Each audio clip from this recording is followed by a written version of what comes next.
really pretty. You know, when we were recording earlier, I looked over at you and I was like, Cody is really pretty. I really appreciate Like, you're that. just one of those girls. Wait, there's a video. Both of you are, but I'm just talking about you right now. Yes. Yes. All of y'all are. Like, undeniably. But, like, you're one of those girls where dudes would look at you and be like, she's beautiful. And I was literally thinking that while I was watching you. That's what they said in college. He's like, no, you butted later. No, he knows. Who said you butted later? Tommy. He just trying to. When he sees like college photos, he's like, When did y'all meet? When I was 29. When he married her. Right. Yeah. 2 days later. When I was 29. That's Close how. that deal. And let me tell you something. It don't matter what he says. When a man meets you and he marries you within 6 months, 3 months, you already know you're that girl. He tried to get you off the market as soon as possible. Facts. As soon as possible. That's why I said Wait, Chia trapped me. He but got me pregnant immediately. What I was trying to say was in our last episode on the YouTube, He did trap the me. YouTube comments are like, look at how Cody's looking at Ashley when she's shaking her bob. That's real friendship and admiration. Aww. I had to go back and look. How was I looking That's at her? how I look at you all the time. I don't want to talk about Melanie because I already told her that she comes from a land of unfairness because you I can't agree. be pretty and have beautiful ass hair and sing. Sing. It's annoying. Sing. Okay, so can we say something just that needs to be said? Yes. What, Like- that you sitting next to Grammy Award winning? No, like No, no, girl, stop. let me be clear. Like, y'all, like, I mean, this is like, I mean, I know this is understood, but y'all know this the GOAT, right? We Like, know. Oh, y'all we the GOAT, know. right? We No, know. Like- let me tell you, I am her friend, right? And then when I go to her shows, though, as a fan, and so, like, as soon as I walk through the door, I no longer know her. I'm like, my husband was recording me when she was singing. I was like, So here's the thing. So she was in Atlanta. We went to the show, me and Gabby, who's my executive director. And, you know, it's one of those things of just, I would say, very secure in my masculinity. But when you find yourself and you like, you know, for the first, and then in about 20 minutes, is singing along. should I do I want to have this baby? Like, I'm in this thing singing like, the words, you know like- what I'm saying? GOAT status. You dig what I'm talking about? I agree. Like, Full come on agreed. now. That's you, girl. I Like- told you was that girl. Like, I tell her this no, regularly. it's magic. Yes. What's up, y'all? It's Ashley. It's Melanie. And Cody here, and you've tapped into The Mama's Den. All right, welcome back to the Mama's Den. Happy Monday. Whoop whoop. Melly Bell. Hi. You want to read your line or? I was hitting harmony notes. My job was very intense today. But I am a podcast host by day, aren't I? So let me put on my podcast voice. Hi, this is Melanie Fiona, and we want to welcome you to another episode of The Mama's Den. And today we have a wonderful guest in the den. We got a daddy in the den, okay? Daddy We love it. den. Daddy in the den. Hey. With a very, very powerful story to share. He's an amazing person. Before we begin, though, let's do this intro because apparently people still don't know who we are. That's crazy. No, it's because we get new audience week after week. That's right. Shout out to the new audience. Hello, new audience. Hello. I'm Cody. I'm a mother of 3 people. Langston and Aristotle, who are 3 people. our producer laughed at me. Langston and Aristotle, who are 6 years old, and Brooks, who is 8. Hey, this is Melanie, as in Melanie Fiona, because this has come up. Nobody knows that it's me. Yes, I'm the singer. So weird. It's me. Go run up that music. I'm also a mother of 2 children, Cameron, who is 9, and Kaya, who is 3. Okay, and it is your girl Ashley, and I am a mother of 4 daughters. Damn. Okay, wow, you're gonna add to it. Yes. Thanks. Welcome to the den. Okay, back to me. I have 4 daughters. Amira is 16, Azara is 9, Asia is 7, and Natalia is 3 years old. Facts. Okay, well, we have an amazing guest who is a dad of 2, a widower. After losing his wife, Kira, after childbirth, he created a nonprofit called For Kira, For Moms, to eradicate maternal mortality. Very important work. Please welcome Charles Johnson. Ma'am. Tell us about the kiddos. What are their Yes, ages? introduce Listen, yourself. so look, I am Charles. I am so excited to be here. This is like, listen, y'all gonna have to drag me off this couch. Okay. Like, I am a fan of you all individually. I'm a fan of you all collectively, and all that you all are doing, providing space to really, really, really put Black love in its proper place. So thank you all for elevating it, and thank you for allowing me to be here and share my story. Like I said, I have a lot of titles, but the most important one is dad, right? It is the best gig ever. My boys are by far my best work. So Charles is 10 going on 40. Charles the Fifth, that is. Yes. Oh, wow. Yeah, Charles the Fifth. That's a whole nother conversation about legacy. And then Langston Woo. is, Wait, yeah. we have a Langston. We got a Yes. Langston, Another right? one. We have a Langston, and so he is my little giant, and he is 9 years old. And they're just amazing, amazing, cool little dudes. And I could not be more grateful that they chose me to be their father. I love this Yeah. for you. Okay, so first off, we just adore you. Yes. The work that you Yes. do, the way you use your voice, and we also realize we all know you sort of individually through social or through events and stuff like that, and we don't often get to hear just about dad life, right? And you and daddy life. So I'm gonna start with a little would you rather. Okay, let's get into On it. Okay, fine. parenting Okay. before we dig in any deeper. Okay. All right. So we actually did these particular questions. Oh, I can't wait for this. So would you rather your kid have a meltdown? Also, do kids at 8 and 9 have meltdowns? Yes. Okay. Would you rather your kid have a meltdown on an airplane or at a family function? Ooh. So here's the thing. I think that I'm so fortunate because my kids very rarely have meltdowns. And I don't say that to sound like super dad. It's not anything I did. I'm just blessed. With that being said, I'm just a real dad. And if DFAX comes from me with this answer, I'm going to rather you have a meltdown on that plane because I'm just going to tell you that you can exit the plane. Like, you got two choices. We can pull it together. Or you can kindly make an exit out into the friendly skies, right? That's Which my answer. lets you know you ain't got no options but to calm your ass down. Right. Okay. Right, that's what we're gonna do. That's Can you hilarious. fly? I know you believe in yourself, but we about to find out real quick. You know what? So- I agree with you because I feel like in a family function, it's too comfortable. It's too many people there that love you. But like with my kids too, Ooh, that that's part. what it About is. it. That's what it is. Talk With my about kids it. too, they are scared of me in public places. So Mine because aren't I would scared be of them. like, I would probably tell them the same thing. So you try to go out that window or you want to sit there and be what we gonna quiet? do? We got a choice. Choices Let me know real and quick consequences, brother. because these Choices windows and can go down. consequences. You're gonna learn. That is so funny. Hilarious. Oh, we got more? Let's We do got a it. I few love this. I more, love just a this. few more. Okay. Ooh, okay. This one I remember we had a tough time here. Would you rather live in a world without music or a world without art? And think of art literally like the physical and not because music And is so art. that's every genre of art? Like movies? Except music. That's... Yeah. Yeah. So because You music gonna is sit art. me next to Melanie and ask me this question? Yeah. Oh my Melanie had a God. hard time asking. Absolutely. No, are we talking about art as in like visual arts? That's how I interpret Like it. So visual art only, paintings? like paintings. Photography? Oh, I'm sorry. I'm choosing music over visual art. You're keeping music. I'm keeping music. Yeah, Yeah. I think we all said that too. Yeah. Like music, man, just can transport you. Period. Yeah. Like no matter what. I agree. And then the other thing too is even with music, even if you don't have it, you can put that soundtrack on in your mind to transport you to another time and place. Yeah. And so for me, like I gotta go with music. Okay, so wait, now I gotta ask, who are some of your favorite your go-to? If you could listen to one artist for the rest of your life. Outside of Melanie. One. One is hard. So I'm from ATL. I'm from ATL Shouty, right? So you know what I'm saying? Like this is. So I gotta say my GOAT artist is probably Andre 3K. Okay. I would agree. 3000, right? Good choice. For me, I love Frankie Beverly and Maze. Yeah, There's a yeah. beautiful story about that.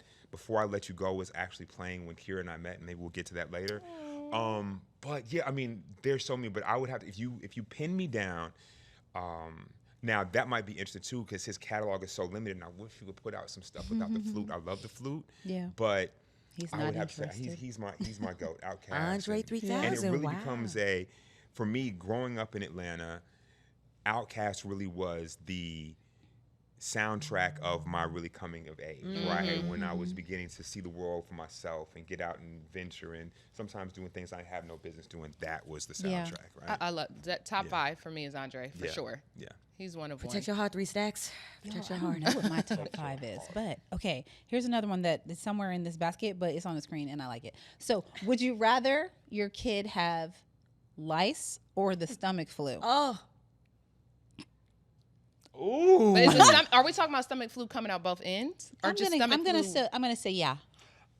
Lice for sure. It's crazy. I'm gonna say lice. Yeah. Wow. Right? And here's the thing. Wow. So let me tell you And you this. got boys. You get I've had, shake their head off. exactly. I got boys, and we've done the lights thing. That's right? what you And so said, they Ashley. tell us, they will try and tell us that us can't get it.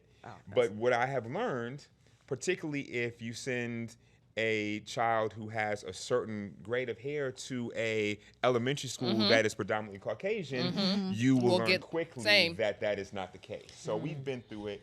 And my kid at one point very eerily had your exact same hairstyle. Yeah. Like literally to the T with the big curls, and it was very long. But yeah, so we learned that that was the thing. And so we went through the process. I'll take the lice over the stomach flu. Wow. Yeah, who I wants to think clean that up I diarrhea? have 'Cause I guess who's have a not gonna get lice the fear lice? the same way I have a bee sting fear because I've never had it. It's not that bad. It's terrifying to me. I'm the same. It's, So y'all, I it's not that prefer bad. to We just lean called a in. lady, and she came to our house and literally just combed, and then she told me that Yeah, it's you not. I don't want to call a It's lady. not what I it want to seems give you like. some Pepto-Bismol, send your ass to bed with a ginger ale, and wake up and we be all right. No, don't- but you can't. That's not the question. Do you want to clean up diarrhea and vomit, or do you want to comb lice out their hair? I will clean up diarrhea and vomit. Oh, you a wild Oh girl. boy. You I a would. wild girl. I would. A That's- stomach flu? But What we you got? A day or also two have- at max? No. You have the whole Rapunzel thing going on. I understand Okay, the threat. yeah, Right. Right, yeah. I understand the threat. Like this That's is fair. me and his brother aren't getting. We're Right. not. Yeah, this is. I'm It's gonna be gonna very isolated. isolated We got one incident. person Yeah, in like the I'm house. sitting there, I'm like, you got 4 daughters. Like, if When one we got person it, gets it, it's not. No, it doesn't. It's They don't not jump? like that. Isn't that they how you get do, it in the first place? but what like one of the children had the lice. We combed it out, and then it's annoying because you just have to comb you their didn't hair have for about, 4 kids when. No, I had 3, but no one else had eggs in their hair. You just gotta find. right? This Let's is a move lesson on. in life today. This is how this episode has turned into. Yeah, they're just eggs. I just don't. You I don't. get the I, eggs that out, just it's no. fine. I don't want it. Algorithm's gonna put this up on YouTube under I don't want lights it. removal. I don't want it. I don't want it. I don't want it. Okay. it's real. Would you rather let your kids watch an R-rated movie or listen to explicit lyrics? When you say R-rated, are you talking violence in language or sexual content? Both. I'm doing lyrics. I'm picking lyrics. Yeah. because Rather them let I'd you rather talk. them listen to the lyrics than be exposed to the Visuals. Visuals. Yeah. What about right?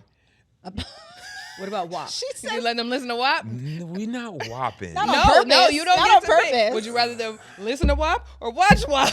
Yes, my listen to God. WAP. Okay. Listen to WAP because I can contain. You're like, we've had- they don't understand and what I that think means. that it's much more easy to contain the conversations Yes. about lyrics and what is appropriate and you using, and then also I can monitor, or the village can monitor, whether they're adhering to that, but you don't know what's going on in their mind with those images that they're taking in. Yeah, that's right. fair. Agree. And what that is, what I would directions rather and that's going. explain the words than whatever ridiculousness is on the screen. Lord, Ashley just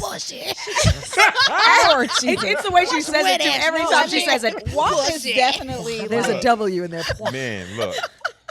And we've had, I don't want to go down the rabbit hole, but I got this call. We talk about the language issue. Oh man, I hope he sees this. I want to embarrass him a little bit because he deserves That's crazy. it. So, You make a choice. I You wanna just lean So in. I got this call from the school one day, right? And the teacher was like, Mr. Johnson, I just need to talk to you, and I'm just so disturbed. And Langston said some things, and she kept on talking. I said, well, what did he say? Right. And she says, Langston told another child this afternoon to suck his balls. Pause. Right? But pause. Oh my God. But let me tell you what saved me. Right? Yes. So my kids go to school. We have this amazing oasis, but you have to travel through the trenches to get to their school. Okay. And about a quarter mile before you turn on the street for the school, there's this huge pole and spray painted on Yes. it. It suck my balls. Absolutely. Right? I can read Man, that. and I can so read. when I went to pick him up, I showed up with the picture. I was like, it is not me.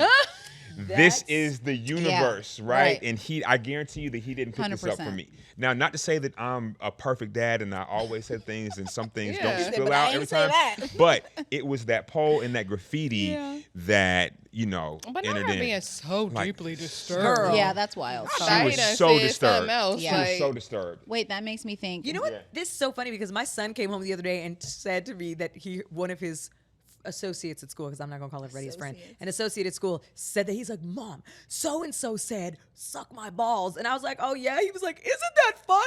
I was like, you probably think That is so. very Yeah. funny, It's actually. so funny. I'm like, why are you guys saying these things about that? Because it's written on a wall somewhere. It's written on the wall. That's Yeah. so Nice. old school. Suck I my know. balls. So Like, old. who For wrote what that? it's worth, recently we went to an event, a protest, where my children who they love to hear curse words and see them and be like, hey, Yeah.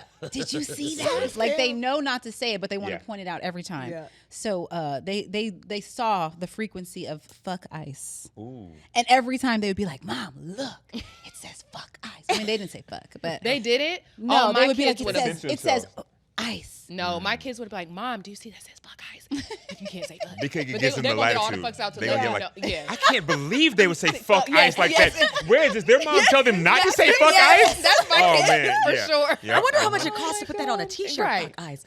That's You so shouldn't fun. say fuck. Fuck is such a bad word. Yeah, Right. yeah, My yeah. kids did all of that this weekend, But except they would without just skip saying it. it. Yes. That's really hilarious. lovely. They're But so innocent. every time they would point Cam it out. does the same thing. Y'all, there was a lot of He other. won't I'll do tell it. y'all some other signs we saw. Every single one. Brooks was like, "What does?" I'll tell you this one. This one said, "Even my labubu knows that that's small dick energy," or something like that. So first he's like, "What's a labubu?" Oh, he and don't I know was like, about the "Oh, it's like a labubus. little, Demon whatever ball. it is, child." And then he's like, "What does that say? Small dick energy?" Y'all, the way that I spent most of the day being like, I'll just explain cracking. it to you later. And for the most part, I meant it. With that one, I was like, nah. But that's a whole kind of like mini doc in itself. Like these Yeah. protests experience through the eyes of kids. Yes. Right? We're living Yeah. in some deep times. Let's but do that, Tommy. Yeah, don't. Wink, wink. Pitch, soft pitch. Right, there you go. Lob it up. That's Wait, yes, speaking I of agree. children, Yeah. what type of child were you growing up? Like, Oh, what a good question. Perfect. Duh. I think that When is your birthday, Charles? December 14th. Oh. I knew we had some Sag gang going on. There's right? babies. None of us so are- there's no Wait, Sag. no, there's no Sag gang? No, but Yes, I'm sort Melanie of, was a guys. Sag. no, she can't. say Y'all that. got babies. That's so funny. I'm a Sagittarius. I don't know how deep it gets for you. I'm a Sagittarius moon. I'm a Cancer. That's what it. That's No, but what- she does. He's no like, clue I have what no that- idea. I have no That's clue what what it that is. shit But means. you're, No, but both of our you're daughters are raising a Sagittarius. Sagittarius. Okay. Yeah, You're both of our raising a daughters little are. Okay. Charles. I love Sagittarius. That's Yeah. my vibe. Like 2 of my best friends are Sagittarius. My Okay. sister, yeah, My brother's a Sag. yeah. Nice. It's very love that. confident, strong energy. Well, Okay. speaking of that, were you raised, like, what does that mean to you, even as a child? Like, what kind of values were you raised with, Yeah. especially centered around masculinity? Yeah, you know what's interesting? I think The that fourth. the way, the thing, it's Charles interesting. IV. We talk about masculinity. I think that one of the things that has really served me well in this work that I do is I was raised and I come from a family of very strong women, right? My mother raised me and my brothers as a single mom, and she's a force of nature in her own right. My grandmother, who, if you've spent time with Sagittarius women, she was a hurricane, Yes. like super strong, like very much. Her and Kira are very similar. That's a whole much deeper conversation. But I think that my proximity to these very strong women serves me well, because in a space when you're fighting for reproductive justice, when you are working to really practice responsible allyships, being able to show up and a strong woman who is outspoken, who is determined, and all the things is not foreign to me, right? And I understand how to show up. I understand how to.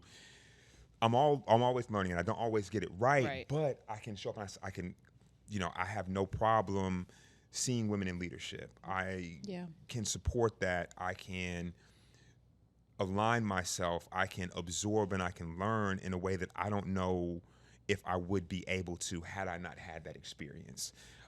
I was raised with a very strong sense of family. When we talk about masculinity, my maternal grandfather was the GOAT. Okay. He was this strong, silent, just extremely well-respected, hard-working man that really set the bar of what fatherhood looked like for me. Okay. Right? My father is a great man. We just didn't always and still don't have the greatest relationship, right?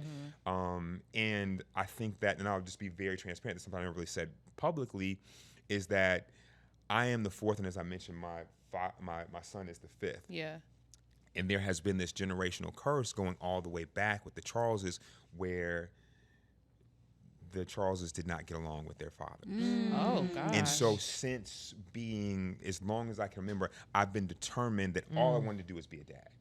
And if I don't get anything else right, I'm going to fix that. Yeah. Is right? that why you named your Yeah, I was son? about to ask Okay, that. I think we was on the same page. Yeah, so that so- you could kind of change the that curse. narrative. Absolutely. Okay. And so I'm going to be honest with you. So I went through a phase when I was a teenager where I was like, I'm not doing this.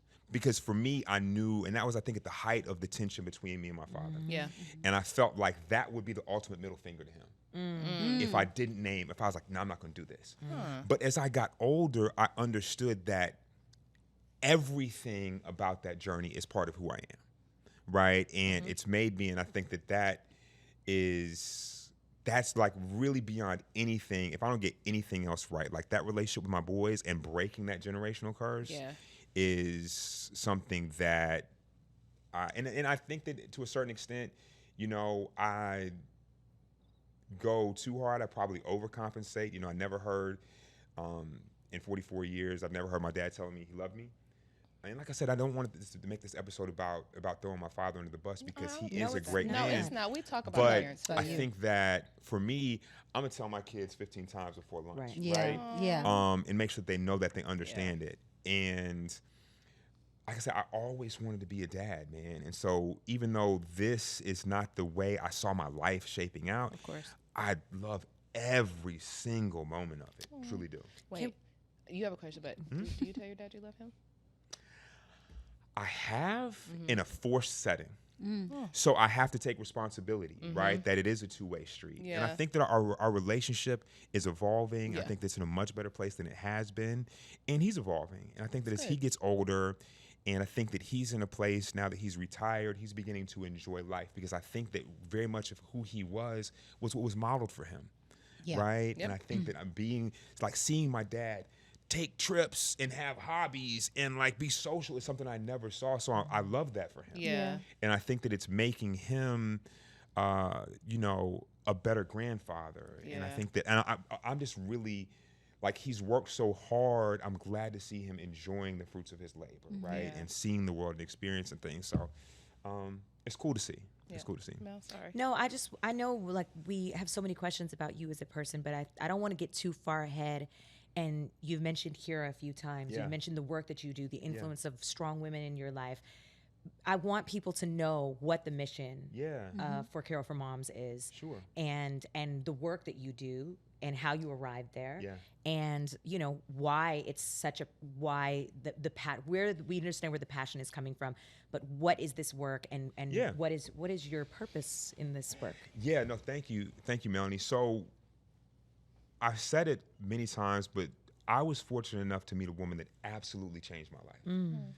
And so when we talk about Kira, we're talking about like this just sunshine personified, like, and I keep it funky. Like, she was way out of my league, y'all. Like, we're talking about a woman that raced cars, who ran marathons, who spoke 5 languages fluently. She would go skydiving like some of us go for jogs. Wow. Like, I tell this story about how early on when we were dating, like, I might just call her and her phone would go straight to voicemail. And I call like maybe a couple of hours, then, you know, like voicemail. And then I get a call back. And I'm like, hey.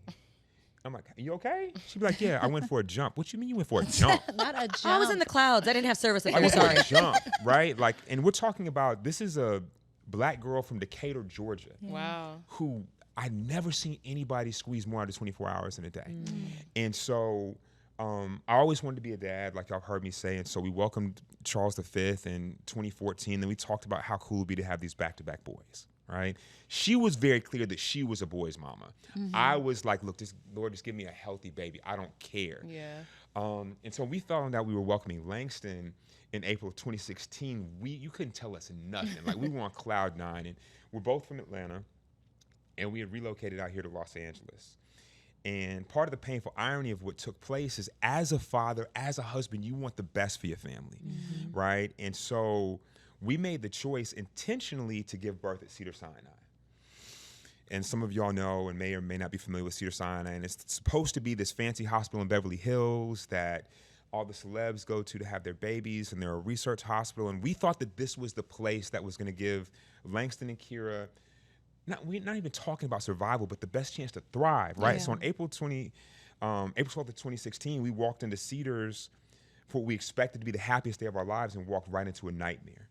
You know, just for context, Kira was extremely healthy throughout her entire pregnancy, right? No complications. And we went in for what was supposed to be a routine C-section at our OB's recommendation. Went in at 2 p.m. Langston is born perfectly healthy, 10 fingers, 10 toes, super handsome, you know what I'm saying? Looking just like me, like this is it, right? You know what I mean? Like this is it. Everything we had prayed for, everything we had planned for was here. And so they take us back to recovery. I don't know if any of y'all, we have C-section deliveries. Yeah, those two. Okay, right. And so, they take you back to recovery. And so Kira's there resting. Langston's in the little toaster incubator thing, chilling. And as I'm watching, and I'm just soaking in all this pride of becoming a father for the second time, as I'm sitting there watching her rest, I begin to see blood coming from her catheter. I bring it to the attention of the doctors and the nurses at Cedars. They come in, they take her vitals, and they did a couple things, including ordering blood work, but they ordered a CT scan that was supposed to be performed stat. And so I'm thinking, and to me that meant like right now, right? Yeah. Cool. So I'm thinking, I'm concerned, but I'm thinking my wife is healthy, my baby is healthy, and we're at Cedars. So that was around 4 o'clock, right? 5 o'clock comes, no CT scan. So I'm asking, like, hey, where's the CT scan? I say, oh, it's coming. 6 o'clock comes, no CT scan. I'm asking more adamantly, like, oh, look what's going on. And so her blood work comes back. It's showing that all of her levels are low. So there's very clear signs very early on that she's hemorrhaging significantly internally, but no CT scan. 7 o'clock comes. Now, by this time, and I'm sorry to take y'all down this road, and I know some of y'all, right? This is very important. And so by this time, 7 o'clock, now she's shivering uncontrollably, right? And I'm continuing to ask, like, look, what's going on? They're saying, oh, well, we'll find out. Maybe we're going to take her back for surgery. And this game of dismissal and denial continues to escalate. 8 o'clock, no CT scan. 9 o'clock, no CT scan. I'm advocating. Her family is there. Her brother is there. Her aunt, who's a retired nurse, is there asking. Yeah. Right, we're just being dismissed. Around 9 o'clock, this is always one of the most difficult parts of this story to tell. Around 9 o'clock, the only thing that they've done up to this point is giving Kira IV fluids. So around 9 o'clock, they come in, a nurse comes in to change her IV fluids. And instinctually, I just kind of followed her outside of the room so that Kira couldn't hear me. And I just stopped this nurse, and I just grabbed her by both of her hands, and I looked her deep in her eyes. I said, look, my wife isn't doing well. They said that they were going to take her for a CT scan. Nothing's happened. They said they might take her back for surgery. Nobody's doing anything. Can you please just help us? Please.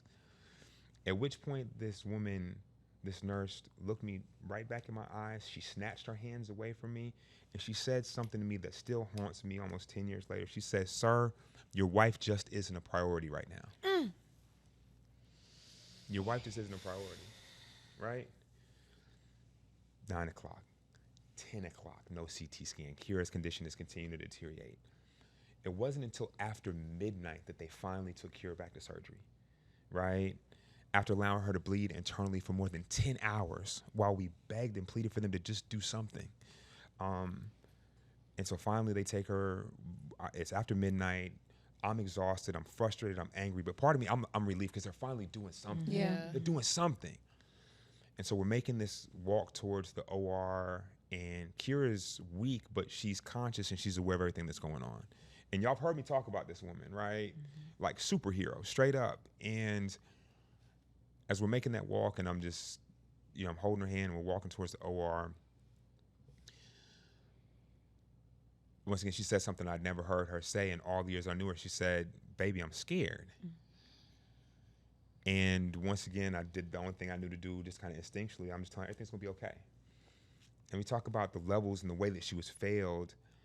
But the greatest failure that afternoon and that evening and for all those hours was just fundamental human decency. And so the surgeon that had been responsible for Langston's delivery and then was taking her back into the operating room, who we later found out who had just left the hospital for hours while her condition was deteriorating, he overheard her expressing her fear, and he said something else that haunts me. He said, it's not a big deal. He said, sometimes these things happen. I'm going to go back in through the same incision I made for the cesarean. I'm going to find out what's going on. I'm going to fix it, and she'll be back in 15 minutes. She'll be back in 15 minutes. And so we finally get to the end of this corridor. The doors close behind Kira. And that was the last time I saw my wife alive. When they took her back into that operating room and they opened her up, there were 3 liters of blood in her abdomen. And her heart stopped immediately. Oh. And they tried to work on her, but they were unable to save her. And I'm always transparent about the fact that when I walked into that hospital that day, the thought that my wife would not walk out to raise her boys, it never crossed my mind. Mm-hmm.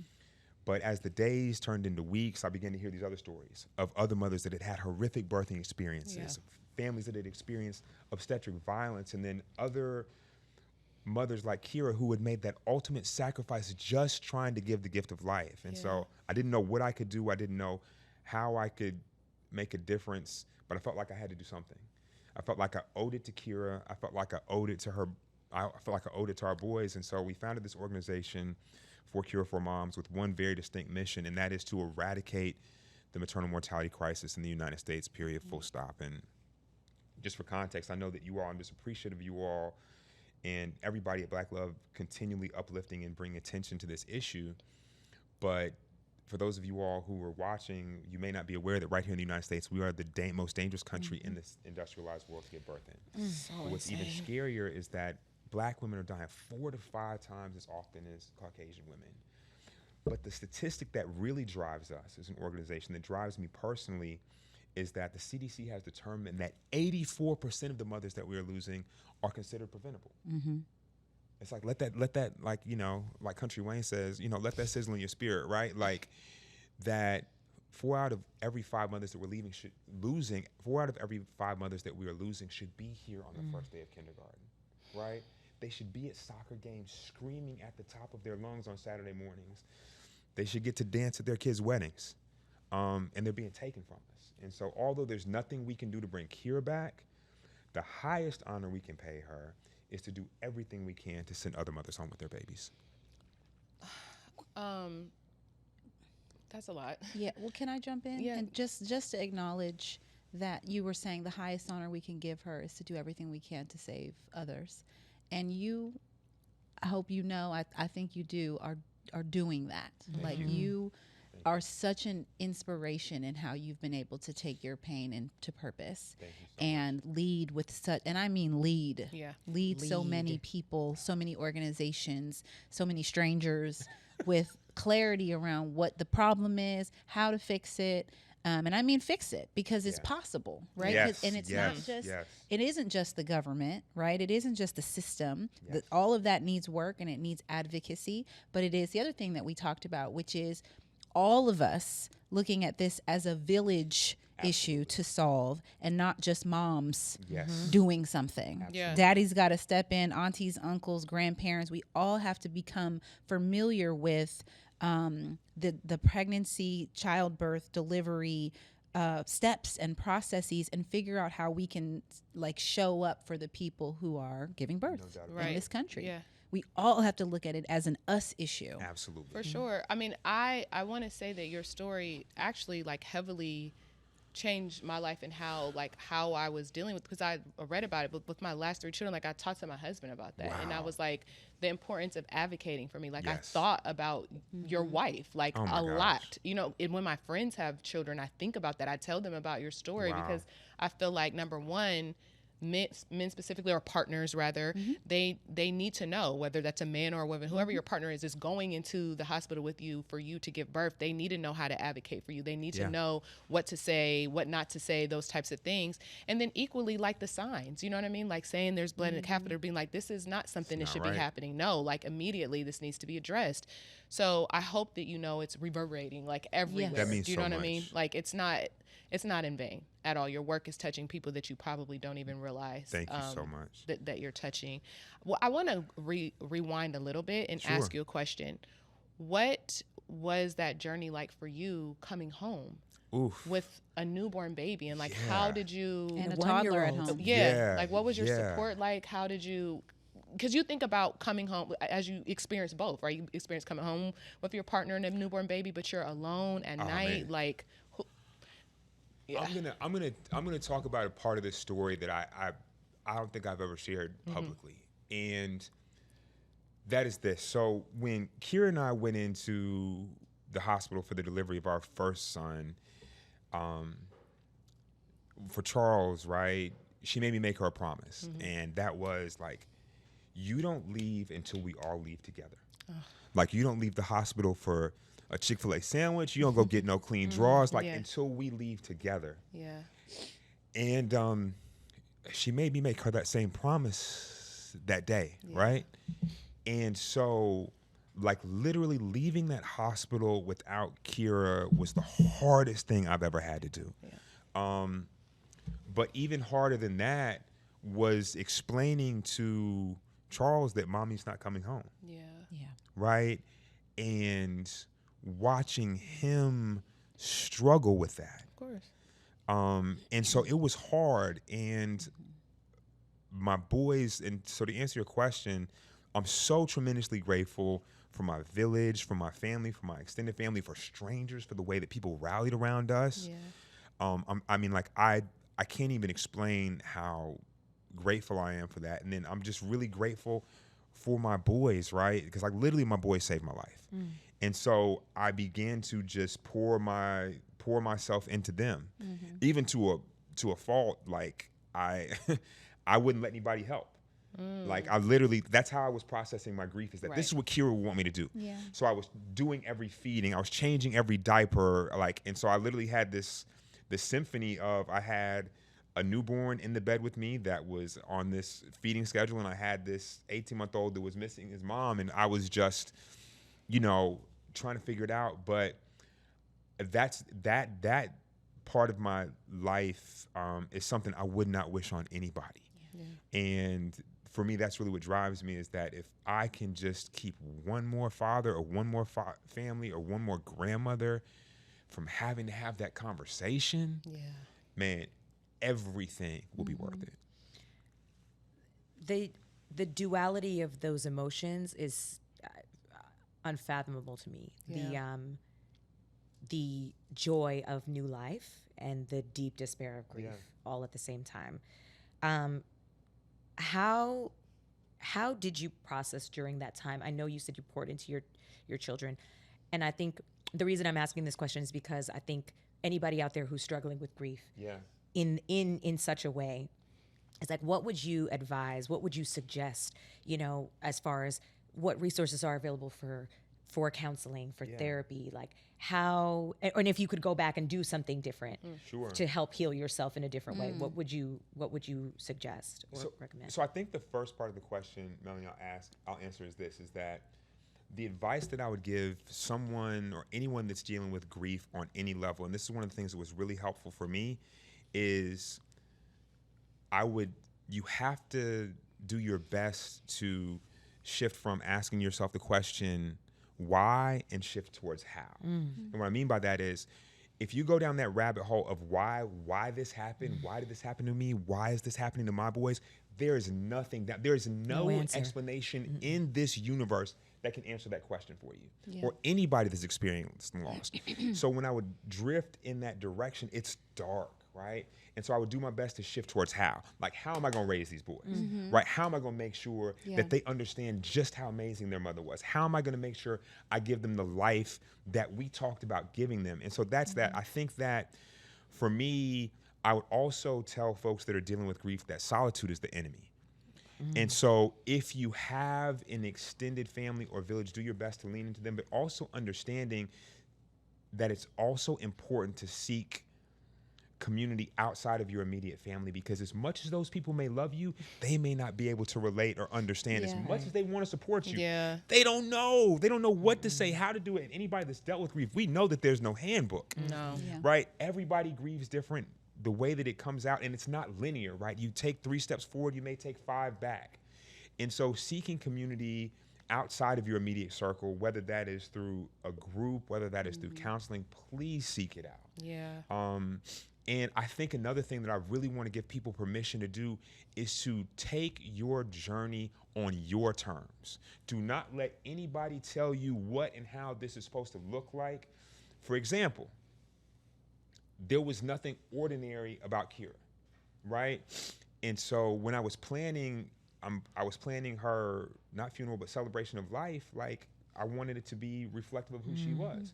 So we're not wearing black. Yeah. You understand what I'm saying? Everybody show up in the brightest thing you got. Like, we are playing music that is upbeat. We are going to celebrate. And one of the wildest things I did is I reached out and I called in a favor. And you know, we live in the Deep South, and there's a lot of norms that come with, you know, these types of situations.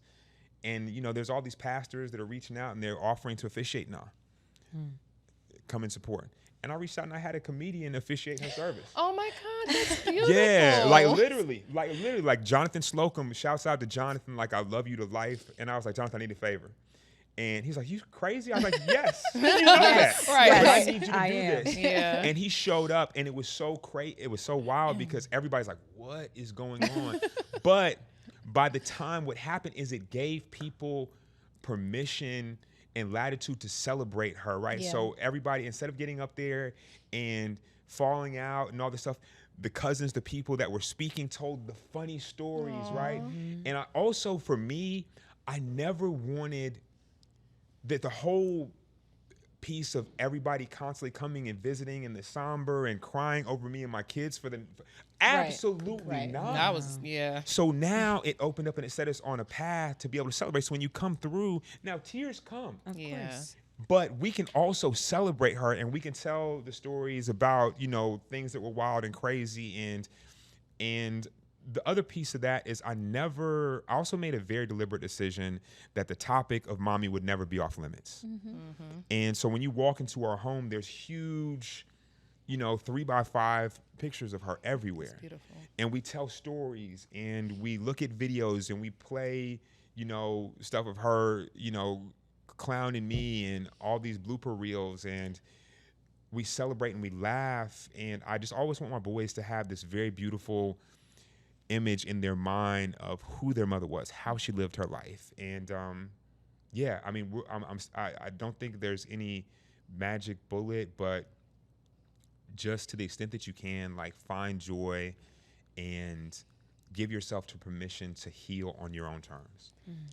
To the extent that your mission, your effort has reached so many globally, I just want to also say that the image of Kira, who I've never met, with the crown on her head, like, lives rent free in my head. Oh my God. Oh man, thank you. And that's the thing, it's wild just how these memories and these pictures that were never meant for anybody else other than us. Like, I didn't hardly have social media before this. Right. And so we always kind of felt that our life was like the Truman Show. So we were always recording because we just thought the shit was hilarious.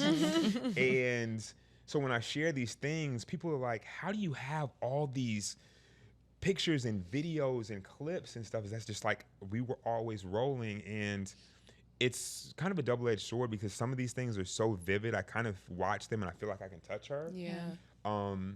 But it's Kira still never ceases to amaze me. And what I mean by that is, as I kind of navigate this journey, the amount of people that come up to me and they say things like that, or I feel like I know her, or she has impacted my life. And I get a lot of pats on the back and kudos for the work. But what I tell people is it's really not me. It's really, all I do is show up, and this is Kira working through me. Yeah. And I really, truly believe that we're still in partnership. There's not a decision that I make. There's not anything that I do, whether it's personal, professional, that I don't think, how would she approach this? What would she do? And so, yeah, I think that for me, just love really transcends realms of existence. 1,000%. And that may go over some people's head, but for me, like, she is very much still present in everything that we do. So I want to ask a fatherhood question that also brings Kira into it as well. I'm curious about your routines with your boys. You Yeah. also travel a ton. Yeah. So, like, what are the routines that you guys have, either daily, weekly, and then also those that incorporate her in storytelling? So for me, the practicality of this is something that is an ever evolving, what I call our beautiful chaos, right? Like, it is me as a single dad just trying to figure it out. Right. And I'm very fortunate that I have a village and kind of this team of extended family and caretakers that step up and allow me to do this work. And I'm also so grateful because my kids, my boys they just do what they're supposed to do, and they show up, and they say, Daddy, we love you. They FaceTime. I'll tell y'all something funny. So Charles, my oldest, is a character, and they're very different, but he has a very dry, he's quiet, but he has a very dry sense of humor. And so there's also this line between what dad really does and what they see, and I'll tell you how that plays out. So there was, like, last year, they had career day, and I went to pick Charles up, and the teacher pulled me aside. She said, I got to tell you something funny, Mr. Johnson. I said, okay. She said, the kids were sitting around talking about what their parents did, and they turned to Charles and said, well, what does your dad do? Oh, Lord. It's a little something. And they said that he said, my dad goes on vacation every week. Oh my God. And they said, so Miss knows very well what I do. And she says, well, Charles, what do you mean your dad goes on vacation? She says, I don't know. Every time he FaceTimes us, he's just in his hotel room chilling, right? So Kids are ridiculous. they're ridiculous, right? So I'll be real with y'all. Like, I do my best to make all the things, like, I do my best to everything revolves around them. It is them first, and then the work revolves around it. Like, I coach all their teams. But sometimes there's hard things, but I'm grateful for a village of dads that, hey, I'm caught up, I missed the flight, can you step in? I got you, right? Or aunties that can get them to the things and show up if there is a time that I'm not there. And so the routine is really working hard and playing hard. I am really, really, really big on experiences, right? So we're not going to invest in a lot of stuff for holidays, but what I am going to do is invest in these experiences. Yeah. I want you to have very vivid memories of our time together, and that's who Kira was. Like, we believed in traveling. We're going to put some of this other BS aside, and we're going to invest in experiences and memories. And so, yeah, that's kind of how we rock. Did you explain to them what you do? So it's interesting. I am in a phase now. Being really transparent to a certain extent. For so long, I felt like I was protecting them. Yeah. It's at a point now, this is me just being as vulnerable as I can, that having those hard conversations is really protecting me, right? Because me having to really share those things, because they're smart boys. Right. And also they're in a world where Google exists and where their classmates see me on Oprah, or there's only so much that you can do. And so what I've done Soft flex. is don't tell Auntie Oprah, this is where, so I'd rather be here, right? Tell her. So it is, I'm in a phase now where I am bringing them closer to the work, and I'm letting them see up close, and I'm taking them to certain things, and I'm sharing things with them and explaining it to them so that they can understand. Yeah. I think also one of the hardest questions I've ever been asked, and this has also kind of defined the trajectory of my advocacy, is a couple of years ago I was in Texas, and I was asked a question that just knocked the wind out of my chest. And this woman stood up in the Q&A after I had given a keynote, and she said to me, Mr. Johnson, are you hopeful that your boys will carry on your work? And that, like, literally, and so the thought that these issues would still be a problem when it's time for my boys to bring life into the world, and that they would fear that what happened to their mother would happen to their wives, absolutely not. Right. And so that's why I'm so determined that we fix this now. Yeah. And then maybe one day I can go into just being a soccer dad in obscurity. I have a question. Yes, ma'am. How do you find time for your identity outside of this? I was going to ask the same question. No, How is because- Charles caring for Charles? Yeah. So how are you finding time for your identity outside? And not to play a comparison game, but when I think of famous widowers, right? Okay. I think of, Famous widowers. I mean, like, Or like you're thinking of Vanessa Bryan. And yeah, like that like, kind of thing. okay, where, got it, where got it, got it, London, got it. yeah, Okay, where yeah, people, very much so. like Yeah, where now yeah. it somewhat That's becomes, fair, yeah. it somewhat becomes your identity. When people Yeah. look at you and they see you, they think of Kira, which is what you want. Yeah. But there's also, like, you're still a human. Do you know what I mean? Like, how are you able to make time for yourself outside of this, to exist outside of this? And do you, to your point, you don't want your sons carrying on your legacy. Do you know what I mean? So, like, it's a two-part question. How are you finding time for yourself outside of this? And also, do you have any dreams and aspirations that don't have anything to do with this advocacy? Because ideally, that would be able to happen for you. If you know what I mean. You know Sure. what I mean? That's a great question. So, I'm working on finding that piece of the identity and just being very honest that this is still very surreal for me. Right. The fact that I'm even in this spot. And so I'm trying to navigate it. And I think that the real is that when we talk about things like balance and self-care, the reality is that I think that most times when you talk to somebody that's trying to do something that's never been done before, those things just aren't necessarily. I have come to grips with some of those things just aren't in the cards for me right now. Got it. Yeah.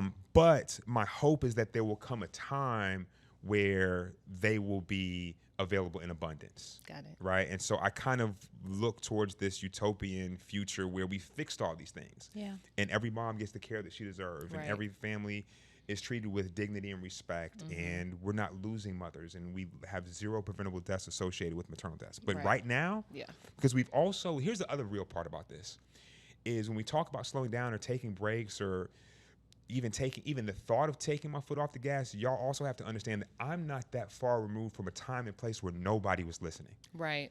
Right? Yeah. And so now that we've got this momentum and there are amazing allies that are coming and there is kind of this huge spike in the overall consciousness, we have to double down. Yeah. But I will share this. It's so funny. Somebody asked me, and this is going back to being a dad, it's never dull. And it is it is constantly hilarious, and the things that happen as a single dad trying to navigate spaces, trying to navigate all these things are hilarious. So what does my utopian fantasy look like? And somebody asked me, what are you gonna do when the boys go to college? I'm gonna tell y'all, I've never said this publicly either. I'm just gonna roam the earth and do stand-up comedy. I can see that for right? you. And so I don't ever care if I make a dime. I will go do 30. But I will just go around just telling my stories of being a single dad. Yeah. And trying to figure it out because it is fucking hilarious. Are you writing these jokes down now? It's so Don't funny. lose I them. started doing it. I started doing Okay. voice notes. Good. And because I love. That's one of the things too. Like when we talk about self-care, I love stand-up comedy. And so I watch the greats. I watch it, and so I don't ever want to be a famous stand-up comic. No, but don't that would speak be that over your life. No, it's okay. No, but even still, just leave it open. Yeah, I'll for leave it what- open. Let the There you go. blessings flow. Yes. I don't want to be famous. Period. I would much rather go back into being Honey, you can't put A the dude from toothpaste back in the Atlanta. tube. It's over. Let it go. I appreciate y'all It's grounding out. me. Yeah. So Wait, on that same note, and this is a personal, with the state of the world and the work that you do, I'm a person who I don't even want to watch dark things. I don't want to watch no dramas, no horror. Sure. I'm curious, especially as someone who loves comedy. What do you consume? oh my gosh. So I do consume a little bit of everything. Yeah. Okay. And I think it kind of started too because and even to a certain extent, I still kind of deal with insomnia a little bit. And so I have to consume things to kind of cut my mind off. Yep. And I consume some of the darkest stuff from. Of course you do. You know, I've had to cut back on my apocalyptic stuff because it's kind of becoming too Listen. parallel to what we're seeing. That part. It's too real. It's Shoot, real. Even right? Paradise was giving too real. Paradise. Come on, Okay. man. As Sorry, much Sterling. as I love Sterling. Yeah. I love Sterling. But I watched every episode now, Sterling. Same. I did too, right? And I'm gonna watch season 2. Yeah, exactly. And so I can see I do consume a lot of comedy. I forever man, Right? like amazing. Shout out Mara Brock-Akil. I go back and I watch, and then I balance it out. I may do that balanced with some Abbott Elementary, right? My boys love that good. show, by the It's way. so good. Yeah. Oh, It's- your oldest son? Both of them. He has a They good humor. love it. They Yeah. love it, and they're 8 and they're 9 and 10. So yeah, I love all the stuff that comes out on HBO. I watch Euphoria. It's crazy. That's dark. I was Yeah, gonna But say, it's that's so very dark. good. So good. It is good. Too writing. dark for me. But the Yeah. thing is, I had to dial back because now I see my kids as teenagers, Yeah. and that freaks me out. Yep. You know, I love, just like funny stuff like The Righteous Gemstones is a trip. And funny. it just goes on and on and on, man. I just I hope yeah, you're but I do the writing. same. You should Yeah. be leaving lots of voice notes and writing. Yeah, are you gonna write a book? What's Yeah. happening? Yeah. Ugh.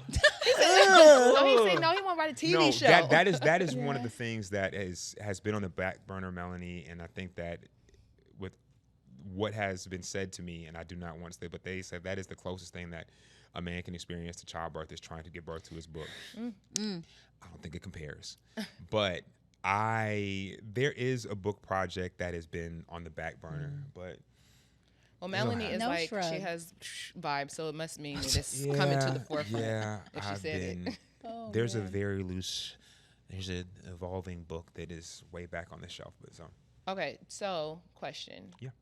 What piece of advice or what would you say to single parents, specifically men? You know what I mean? Not even similar situations. They're just raising their children. Like, what kind of advice would you give them just in general? Or, like, what is the biggest lesson that you've learned? I kind of have this philosophy when it comes to, particularly around boys, is I want the lessons and the memories and the things that I expose my boys to follow them throughout their life. And so I kind of have this took me, told me, taught me. And so I want them to be obnoxiously informed and full of lessons. When something comes up, my daddy told me, right? Or when something comes up, oh, my daddy took me, right? Oh, my daddy taught me. I love And that. so that's kind of how I approach it. Took me, told me, taught me. That's your book. I was about to say, sir. That's the Ding. name of your Did book. you just come That's the up name with of your book, this? babe. Where's Like, the IP? Can I Yeah. borrow the Black Love IP? Can we get that done? Yeah. Right. Boom. Please. Yes. So yeah, that's kind of a philosophy. And so I think whether you're a single mother or single father, I think that understand that you are enough and that the universe will provide the things that your precious little people need to make sure that they are full and whole and amazing folks. That's dope. I That love was that. great. It is. Now we just gotta wait for the book to come out. And then y'all gotta buy it. Yes. Well, Support. we're here for whatever we can do to support all things Charles Johnson. I'm so grateful. The 4th, the The 5th. 4th, the 5th. Do you want your son to have a sixth? Sixth. Yeah, why not? And I think the other thing too is I had to realize and I had to really give some thought about just how powerful it is and how grateful I am to be a Black man in this country and be able to trace that legacy and how irresponsible it would be for me to throw that away. Right. And so I hope that he carries it on and I hope that he continues that trajectory of just the restorative piece of making sure that he has an amazing relationship with his son. He will. I'm sure there's going to be thousands of people who watch this and are going to be like, how can I support Charles? How can I be a part of this mission? Is this plug time? Yeah, it's Yeah. plug time. I want to know, and I want you to tell people on whatever municipal, individual, or legislative level that people can get involved. How can they get involved? Yeah, sure. So from a policy standpoint, one of the things that I really want people to understand is that we are fighting this battle on multiple fronts, right? We are talking about advocacy, we're talking about policy, and we are talking about education. So from a policy standpoint, currently we have on the federal level 13 bills in Congress that compose what's called the Black Maternal Health Omnibus, led and championed by the Black Maternal Health Caucus and my shero Representative Lauren Underwood. On the Senate side, Cory Booker is an amazing champion, and Reverend Warnock is amazing. And we have some people on the other side of the aisle that have stepped up and understood that this was a problem too. And so you can reach out to your local representative. You can go to 4cure4moms.com, the number 4 KIRA, the number 4 MOMS.com. 30 seconds, enter your name, your zip code, and we will automatically send a letter to your local congressional representative, both of your U.S. senators, and the White House, not asking but respectfully demanding that they support this legislation. That's one. On the state level, we are working in all 50 states on similar legislation. Shouts out to California for being the first state in the country to pass a comprehensive set of Black maternal health legislation. So that's on the legislative side. Please tap in and make sure that to the resources we have when it comes to educating and empowering families. One of the ones that we talked a little bit about before the episode is we have a program specifically for fathers and non-birthing parents called 4Cure4Dads, Paternal Centers of Excellence. And this is something that we're really proud of. It's a free app. You can download it. And really it's developed, as men, we're simple creatures. And so we use a sports analogy. Instead of trimesters, it's quarters. First, second, third, fourth, and overtime.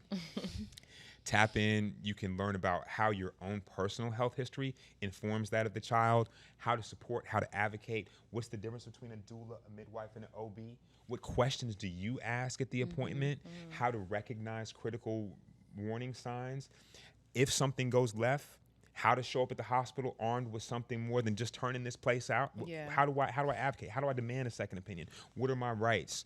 And we want to be able to support families throughout their journey. And we believe that by empowering a generation of fathers with the tools to not only make sure that their wives and partners survive but thrive, we can drastically improve maternal health outcomes. And so I think on an individual level, just having these conversations and making sure that the people in your tribe are aware of what's going on. I don't want people to ever be in fear, but I want people to be informed and empowered as they enter this, and so that they can have the joyful anticipation that they deserve when it comes to their childbirthing experience. I love that. Yep. Empowerment is the word. I Empowerment. feel like it just can be so scary and overwhelming. But with information comes power, and we have to utilize that and lead with that.